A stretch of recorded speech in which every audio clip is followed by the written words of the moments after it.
Hello, my name is Sean Ernst, and I'm here today to talk a little bit about what my team and I have been up to using computer code to reduce the costs of thematic coding through the development of a broadcast meteorologist coverage thematic coding algorithm.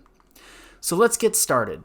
We know that broadcast coverage is the #1 source of weather information in the US for the public, especially for those over age 35.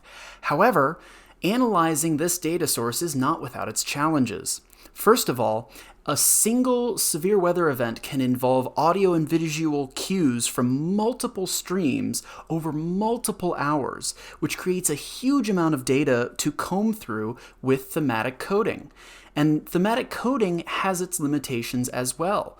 Specifically, it's an effective and high-quality method of getting conclusions out of broadcast coverage, but it's very costly in both money and time, requiring multiple coders and a lot of time. In fact, it can take months, even years, to get data out of a severe weather event using human-based thematic coding.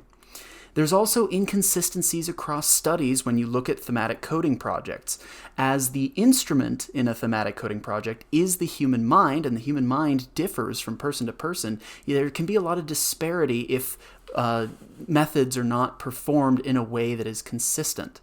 To address some of these issues, my team and I have worked to develop a thematic coding algorithm which can quickly and cheaply create good quality results from looking at massive amounts of broadcast coverage. So how do we develop this solution? Well, there's a couple steps we have to follow to do that. First, we have to develop a coding scheme. We have to ask what themes we want to identify, what we want to know about the coverage. And this helps us consistently analyze the data that we are putting into the algorithm. Second, we want to develop training data. This is where human coders create a database of coded data that will allow us to develop algorithm rules so that we can find the themes that we're looking for.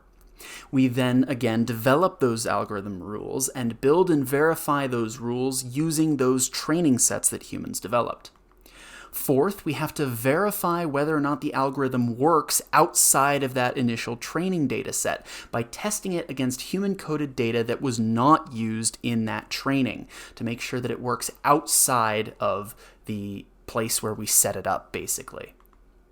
And finally, we have to utilize the algorithm to analyze data sets so that we can learn about what we can learn through use of this new tool, which is something that we're calling CAST.Bot, or the coding algorithm for storm coverage transcripts. So, that first step, developing a coding scheme. What kind of data are we looking for? We're looking for widely applicable codes that work across a variety of weather events that reveal key information about coverage focus. So what is the broadcaster talking about during this coverage? This led us to develop a series of themes and sub-themes, namely hazards, impacts, actions, and weather service products. You can see example sub-themes of these major themes on your screen now. Note that impacts and actions are coded within what we're calling weather windows, which are sequences in the broadcast coverage that are designated by mentions of the different hazards, as well as mentions of words like broadcaster or meteorologist. We do this so that we don't capture false alarms in things like commercials or when broadcasters are covering something like a car accident that's completely unrelated to the weather. Next, now that we've developed this series of themes, here's what coding kind of looks like as we're developing these human-coded data sets. This is from an excerpt from some of the 3,000 sentences that we coded for hurricane events to develop rule lists. If you look in the first line, the broadcaster says that people are seeking shelter in their attics, likely a mistranscription of attic, to avoid floodwaters rising through the first floor, specifically in the Edgebrook area. When we apply codes to this, we see first people are seeking shelter. So that goes under the actions theme and the shelter sub-theme. Then we see floodwaters are mentioned. That's a flood code right there. In the second line, we see the broadcaster mention something going over its banks. This is likely a mention of flooding or a river going over its banks, so we code it as such. On the third line, a broadcaster says it's a dire situation. That's a life safety impact because it's suggesting that people's lives are in danger. In the fourth line, again, we see a mention of flooding, while in the sixth line, the broadcaster says that this is a life and death situation. That's another life safety code. On the seventh line, tornado warnings are mentioned, leading to both a tornado hazard code and a weather service product code, as a tornado warning has been mentioned. And in the last line in this excerpt, we see that feeder bands going into Harvey are mentioned. Feeder bands are a meteorological phenomena commonly associated with hurricanes, so we drop that code in right there. As you can see, we coded over 10,000 sentences total, with sentences being coded for coverage of convective, hurricane, and winter weather events. So, now we have to develop rules for the CAST.Bot algorithm. First, we develop word strings. Using broadcast coverage, we've created a list of trigger words for a code. In this case, we're looking at the rain rule list, which includes trigger words like rain, drizzle, shower, downpour, and sprinkle. So when these words show up in the transcript, the algorithm will say that that is a rain code. We then compare the performance of these trigger words to the thematic coding that was done by the humans. And this allows us to identify cases of false alarms and missed events that occur with the rule list, and then we adjust the rules so that it fits more closely to the human coding. In this case, a couple false alarms include watch out for a snow shower or two, which is definitely not rain, as well as look at this rainbow, which is a rain-associated phenomena, but it's not something we're including as a rain code. So, we've got 107 false alarms. Can we get that number down? We add a non-event rule list, including words like snow shower, freezing rain, and rainbow that will tell the algorithm to not code as rain events when these words occur. This brings our false alarms down to 13 with 9 missed events, which is a much more acceptable number of false alarms and missed events. As you can see, our code ends up looking like something on the lower left of your screen, which has these word strings included, and they are then later applied to the data set. So, verifying the algorithm performance, we now take 2 untrained human-coded data sets and compare those to what the algorithm codes for those data sets without changing the rule lists at all. These 2 events include, first, data from the September 1st, 2021 TORF event, or simultaneous tornado flash flood event in New Jersey that was associated with the remnants of Hurricane Ida. And second, we have coverage from the February 2021 Southern Plains deep freeze. There are some limitations to this verification. First of all, we have a limited sample size with 7,000 sentences for the TORF coverage and 9,000, almost 10,000 sentences for the winter weather coverage. This isn't a huge data set. This is due to the time that it takes for humans to go through all of this data. It's also a limited breadth sample. We've only got 6 news stations for the TORF event and 20 for the deep freeze, all of which are focused in a small area of the country, being New Jersey and Texas and Oklahoma. If we want to verify more broadly, we're going to have to look at more stations from more parts of the country for more types of weather events. Finally, the actual detections of codes are rare events in these data sets. There's only 200 or something mentions of tornadoes in the New Jersey TORF event coverage, all those 7,000 lines. So we want to make sure that when we're verifying the performance, we're not putting too much weight on the true negatives when we're really interested in making sure that those true positives are as accurate as they can be.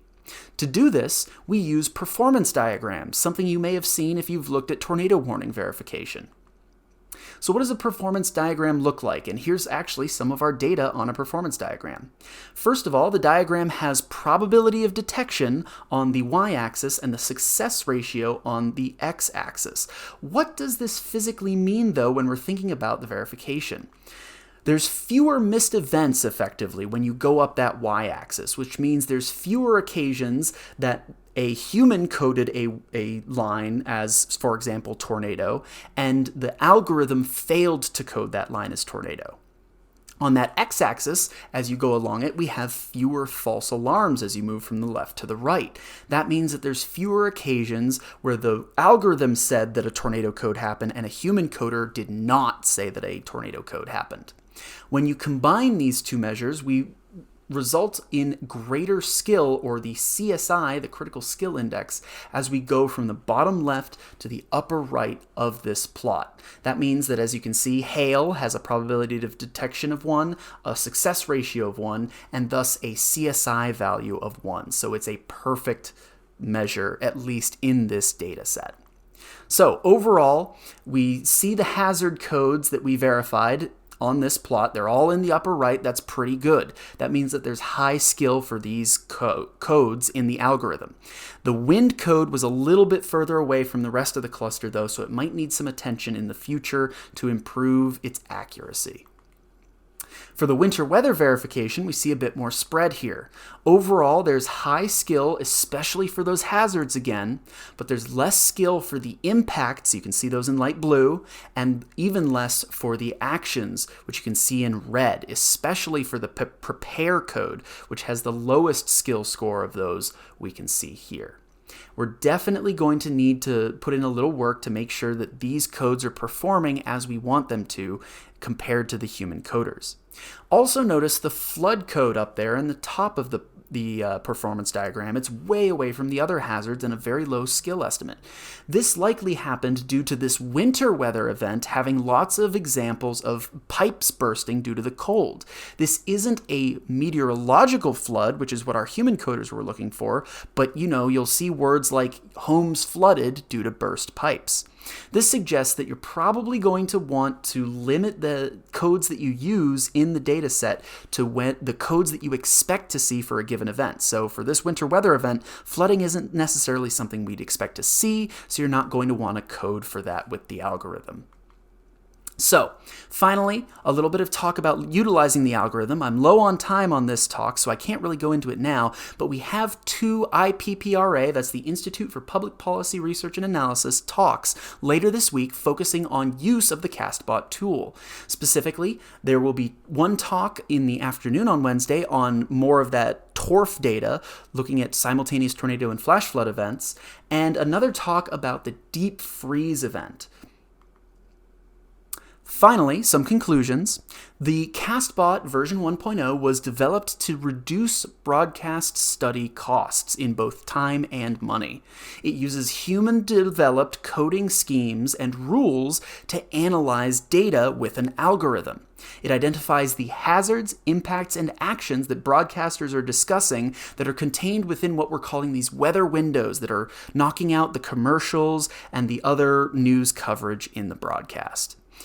Verification of the algorithm suggests that the hazards codes are captured pretty well, followed by impacts and then actions needing a little more work.